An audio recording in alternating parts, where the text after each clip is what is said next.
35,000 कोटी रुपयाची मदत आम्ही देऊ। आम्ही म्हणत होतो हेक्टरी 50,000 द्या, 35,000पैकी 1 रुपया सुद्धा शेतकऱ्यापर्यंत येणार नाही। किती रुपये आतापर्यंत त्या योजनेच्या अंतर्गत दिले? जाहीर झालं 35,000 कोटी, दिले फक्त 13,000 कोटी। मग ह्याच्यामध्ये शेतकऱ्याची फसवणूक झाली का नाही झाली? जेव्हा केव्हा अटी टाकल्या जातात त्याचं नुकसान हे शेतकऱ्याला सोसावं लागतं, भोगावं लागतं। आणि आम्हाला सांगण्यात आलं की 35,000 कोटी रुपयाची मदत आम्ही देऊ। आम्ही म्हणत होतो हेक्टरी 50,000 द्या, 35,000पैकी 1 रुपया सुद्धा शेतकऱ्यापर्यंत येणार नाही। किती रुपये आतापर्यंत त्या योजनेच्या अंतर्गत दिले? जाहीर झालं 35,000 कोटी, दिले फक्त 13,000 कोटी। मग ह्याच्यामध्ये शेतकऱ्याची फसवणूक झाली का नाही झाली? जेव्हा केव्हा अटी टाकल्या जातात त्याचं नुकसान हे शेतकऱ्याला सोसावं लागतं, भोगावं लागतं। म्हणून हे आंदोलन इथं करत आहोत। आणि काय सांगितलं होतं तेव्हा त्यावेळेचे मुख्यमंत्री साहेब आणि आत्ताचे पण मुख्यमंत्री साहेब की विमा कंपन्याकडनं प्रत्येकाला 17,000 रुपये आम्ही देऊ। आले का विम्याचे 1 तरी रुपया? नाही का? त्यांनी त्या ज्या अटी होत्या, जे निकष होते तेच काढून टाकले होते। आम्ही तेव्हा पार घशाला कोरड पुरस्तर बोलत होतो, कृपा करून निकष काढू नका, शेतकऱ्याला मदत मिळणार नाही। सरकारचे 5,000 कोटी वाचवण्यासाठी शेतकऱ्याचं हजारो कोटीचं नुकसान केलं आणि मात्र शेतकऱ्याच्या खिशामध्ये 1 रुपया नाही आला। म्हणून त्यावेळेस पूर्वी 1 रुपयाला आपल्याला जी पीक विमा योजना मिळत होती ती परत एकदा सगळे निकष तसे शेतकऱ्याच्या बाजूने टाकण्यात यावे आणि ती योजना आता लगेच लागू व्हावी अशी आमची त्याच्यामध्ये त्या ठिकाणी मागणी आहे। आणि शेवट ही कर्जमाफी वाट न बघता लगेचच्या लगेच 2 लाख रुपये सरसकट, किती रुपये शेतकऱ्याचे थकलेत हे न बघता डायरेक्ट अकाउंटमध्ये 2 लाख रुपये टाका आणि टाकल्यानंतर पुनर्गठन करा आणि आमच्या शेतकऱ्याला नवीन कर्ज देऊन येणाऱ्या सीझन मध्ये आम्हाला समोर जाण्याची संधी त्या ठिकाणी शेतकऱ्याला द्या। अशा सगळ्या आपल्या मागण्या आहेत। काय चुकलंय? काय चुकलंय सांगा तुम्ही? ह्याच्यात काय आपण स्टंटबाजी करतोय का? ह्याच्यात का आपण लढतोय? आज जर आमच्या शेतकऱ्याला मदत नाही मिळाली तर आतापर्यंत गेल्या काही दिवसामध्ये 22 पेक्षा जास्त शेतकऱ्यांनी दुर्दैवाने या महाराष्ट्रामध्ये त्या ठिकाणी आत्महत्या केलेली आहे। आता मी तुमच्याशी बोलत असताना एका दिवसाला आपल्याला 8 ते 9 आत्महत्या दुर्दैवाने आपल्या या राज्यामध्ये त्या ठिकाणी होत आहेत।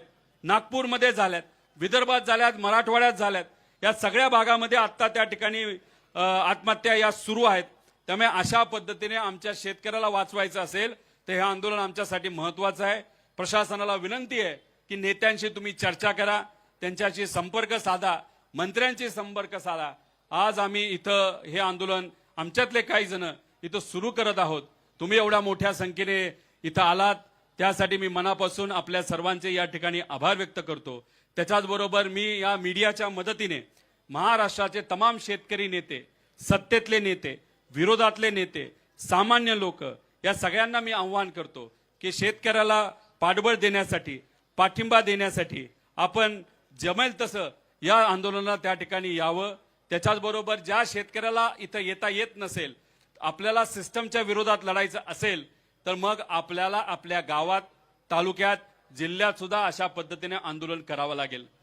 कारण आपण आपल्यासाठी लढलो नाही तर मग उद्या जाऊन अडचणी आपल्यालाच राहणार आहेत। नेत्याला काही फरक पडत नाही। नेत्यांची मुलं चांगल्या कॉलेजमध्ये, चांगल्या शाळेमध्ये शिकतात।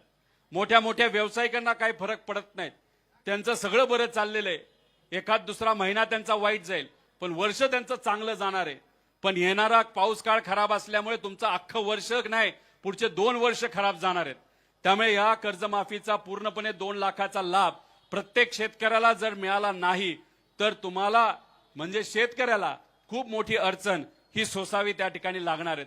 म्हणून आपल्या सर्वांना सांगतो की हे आंदोलन आपल्या सर्वांसाठी अतिशय महत्त्वाचं आहे आणि तुमच्या सर्वांच्या साक्षीने, विठोबारायाच्या आशीर्वादाने, सर्व संत श्रेष्ठांच्या आशीर्वादाने, सर्व महामानवांच्या आशीर्वादाने, माझ्या आई वडिलांच्या आशीर्वादाने, माझ्या परिवाराच्या पाठिंब्याने व सर्वसामान्य लोकांच्या पाठिंब्याने हे आंदोलन आत्ता आपल्या सर्वांच्या उपस्थितीमध्ये, त्याच्याचबरोबर 4 जून पासून आत्तापर्यंत कर्जबाजारी जे शेतकरी होते आणि दुर्दैव कर्जबाजारी असल्यामुळे ज्या ज्या शेतकऱ्यांनी आत्महत्या केली, आपल्या परिवाराला त्या ठिकाणी सोडलं, ज्याच्यामध्ये नारायणभाई धोटे असतील नागपूर, त्याच्याबद्दल सुखदेवभाऊ पाटोड असतील, लतादाई गायकवाड असतील, खुशालभाऊ खंडाईत असतील, त्याच्याचबरोबर गजाननभाऊ राठोड असतील, नागरामभाऊ राठोड असतील, संजयभाऊ साळवे असतील, दशरथभाऊ चव्हाण असतील, विनोदभाऊ शिंदे असतील, विश्वासभाऊ क्षीरसागर असतील, बाळकृष्णभाऊ खडसे असतील व इतरही सर्व शेतकरी, त्यांना मी आदरांजली त्या ठिकाणी वाहतो आणि प्रत्येक शेतकऱ्याला विनंती करतो, आपला परिवार आपल्यासाठी महत्वाचा आहे. या सरकारला जाग्यावर आपण सर्वजण आणू, गुडघ्यावर आणू आणि तुम्हाला सरसकट कर्जमाफी देण्यासाठी या सरकारला सांगू. त्यामुळे कृपा करून कुणीही आत्महत्या त्या ठिकाणी करू नये. यांना आदरांजली सगळ्यांना वाहून आणि तुमच्या सगळ्यांच्या आशीर्वादाने, पाठिंब्याने, महाराष्ट्राच्या तमाम लोकांच्या पाठिंब्याने, तसंच महाराष्ट्र धर्म टिकवण्यासाठी विठुरायाच्या या पावनभूमीमध्ये आत्तापासून मी आमच्या अन्नदात्यासाठी अन्नत्याग आंदोलन इथं सुरू करत आहे. आता सरकारकडे खरं तर निर्णय गेलेला आहे की या आंदोलनाला असंच वाढवत ठेवायचं, शेतकऱ्याला असंच अडचणीत त्या ठिकाणी ठेवायचं का आमच्या अन्नदात्याला त्या ठिकाणी सहकार्य करायचं. त्यामुळे सरकारने या बाबतीचा योग्य असा विचार तिथं करावा अशी मी विनंती या सरकारला करतो. त्यामुळे 36 लाख शेतकऱ्यांच्या वतीने आणि शेतकऱ्याला न्याय मिळाला तरच मजुराला न्याय मिळणार आहे, ग्रामीण अर्थव्यवस्थेला न्याय मिळणार आहे. ग्रामीण अर्थव्यवस्था चांगली राहिली तरच शहराची अर्थव्यवस्था ही चांगली राहणार आहे, तरच देशाची आणि राज्याची अर्थव्यवस्था चांगली राहणार आहे. त्यामुळे हे आंदोलन हे अख्ख्या महाराष्ट्राचं आहे, सामान्य लोकांचं आहे आणि या आंदोलनामध्ये आमच्या बरोबर अनेक लोक सहभाग घेत आहेत.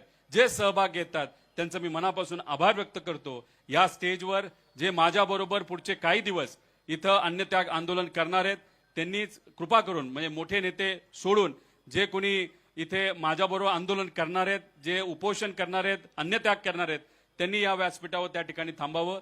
त्याच्याचबरोबर आपल्याला आध्यात्मिक मार्गदर्शन करण्यासाठी इथं काही हबप महाराज इथं आलेले आहेत, त्यांचं मी मनापासून स्वागत करतो. त्यांनी केलेलं मार्गदर्शन आमच्या सर्वांसाठीच प्रेरणादायी इथं असेल. सर्व इथं असणाऱ्या मीडियाचे मी आभार व्यक्त करतो. तुम्ही सहकार्य करतात, तुम्ही हा विषय लोकांपर्यंत नेता, सरकारपर्यंत नेता, म्हणून कुठे ना कुठेतरी सामान्य लोकांचा फायदा होतो. काही दिवसांपूर्वी लातूर मध्ये असणाऱ्या एका शेतकऱ्याकडे बैल नसल्यामुळे स्वतःच्या पत्नीला नांगर तिथं ओढावा लागलं.